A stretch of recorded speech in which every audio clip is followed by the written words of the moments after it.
بسم اللہ الرحمن الرحیم نحمدہ ونصلی علی رسولہ الکریم اما بعد۔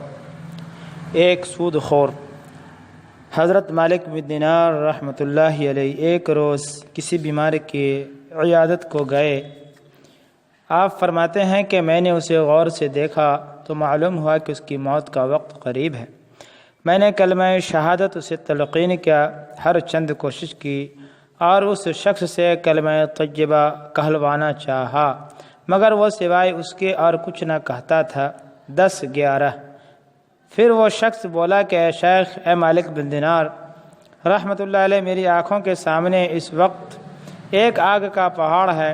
جب میں چاہتا ہوں کہ یہ کلمہ شہادت زبان سے نکالوں تو اسی وقت وہ آگ کا پہاڑ میری طرف جنبش کرتا ہے اور چاہتا ہے کہ وہ مجھے نگل جائے۔